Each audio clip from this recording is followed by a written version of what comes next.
Hello everyone, welcome to professor academy. December 19 to 20க்கான group 4 உடைய current affairs பார்க்கலாம் வாங்க. வைஷாலிக்கு அர்ஜுனா விருது, அதாவது தமிழ்நாட்டினுடைய முதல் பெண் கிராண்ட் மாஸ்டர் தான் வைஷாலி. அவங்களுக்கு மத்திய அரசு என்ன பண்ணியிருக்காங்க, அர்ஜுனா விருது அறிவிச்சிருக்காங்க. இப்போ பார்த்திங்கன்னா இந்தியாவில் 2023ஆம் ஆண்டுக்கான தேசிய விளையாட்டு விருதுகளை மத்திய அரசு அறிவிச்சிருக்காங்க. 26 வீரர் வீராங்கனைகளுக்கு இந்த தேசிய விளையாட்டு வீரர்களுக்கான விருது வழங்கப்பட இருக்கு. அந்த விதத்தில் தமிழ்நாட்டில் சேர்ந்த 2 பேருக்கு விருது வழங்கியிருக்காங்க. இதில் வைஷாலிக்கு அர்ஜுனா விருது அறிவிச்சிருக்காங்க. இவங்க இந்தியாவினுடைய 3வது பெண் கிராண்ட் மாஸ்டர், தமிழ்நாட்டினுடைய முதல் பெண் கிராண்ட் மாஸ்டர் அப்படின்னு நமக்கு தெரியும். இப்போ இந்தியாவினுடைய 84வது செஸ் கிராண்ட் மாஸ்டரும் வைஷாலி அவர்கள் தான். இப்போ அர்ஜுனா விருதுன்னு பார்த்தீங்கன்னா விளையாட்டுத்துறையில் 2வது உயரிய விளையாட்டு விருது தான் அர்ஜுனா விருது. முதல் உயரிய விளையாட்டு விருது எதுன்னு கேட்டால் தியான் சந்த் கேல் ரத்னா விருது தான் முதல் உயரிய விளையாட்டு விருது. நெக்ஸ்ட் துரோணாச்சாரியா விருது. இப்போ தமிழ்நாட்டில் 2 பேருக்குல அதில் ஒன்று வீரர் வீராங்கனைகளில் வைஷாலி அவர்களுக்கும், சிறந்த பயிற்றுனர்களுக்கான விருது ஆர்பி ரமேஷ் அவர்களுக்கும் வழங்கப்பட இருக்குது. இப்போது துரோணாச்சாரியா விருது பார்த்தீங்க அப்படின்னா சிறந்த விளையாட்டு பயிற்றுனர்களை அங்கீகரிக்கணும் அப்படின்ற வகையில் தான் 1985 இந்த விருது வழங்கப்பட்டு கௌரவிக்கப்பட்டு வருகிறது.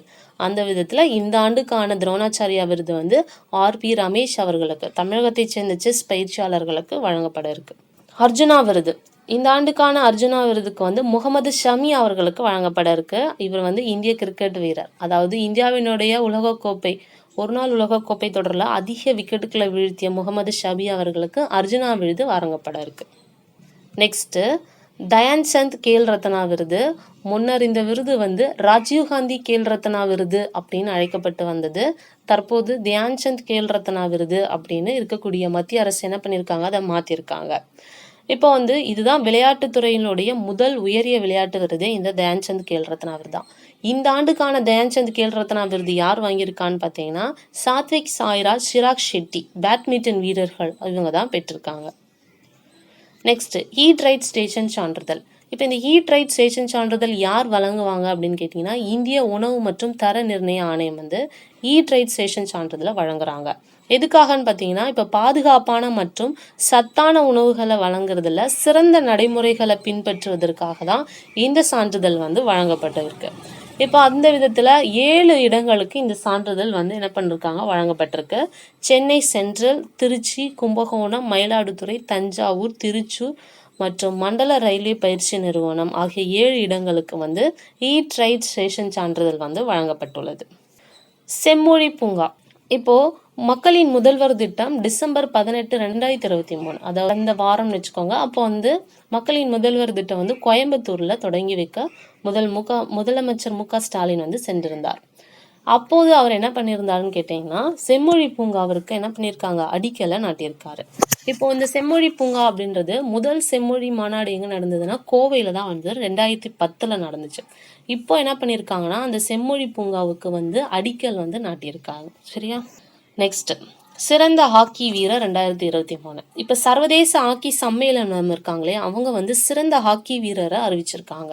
யாருன்னு பார்த்தீங்கன்னா ஹர்திக் சிங் தான் 2023ஆம் ஆண்டுக்கான சிறந்த ஹாக்கி வீரர். சிறந்த பெண் கோல் கீப்பர் விருது யாருன்னு பார்த்தீங்கன்னா இந்திய ஹாக்கி கேப்டன் யாருன்னு பார்த்தீங்கன்னா சவிதா அவங்களுக்கு சிறந்த கோல் கீப்பர் விருது அறிவிச்சிருக்காங்க. நெக்ஸ்ட் ஜிஎஸ்டி 2வது திருத்த மசோதா நிறைவேற்றம். இப்போ மாநிலங்களவையில் ஜிஎஸ்டியினுடைய 2வது திருத்த மசோதா நிறைவேற்றிருக்காங்க. அது என்னன்னு பார்த்தீங்கன்னா இப்போ ஜிஎஸ்டி மேல்முறையீடு தீர்ப்பாயத்தினுடைய தலைவர் ஏஜும் உறுப்பினர்களுடைய அந்த வயது வரம்போ என்ன பண்ணியிருக்காங்கன்னா மாற்றி அமைக்கிறதா இந்த 2வது திருத்த மசோதா.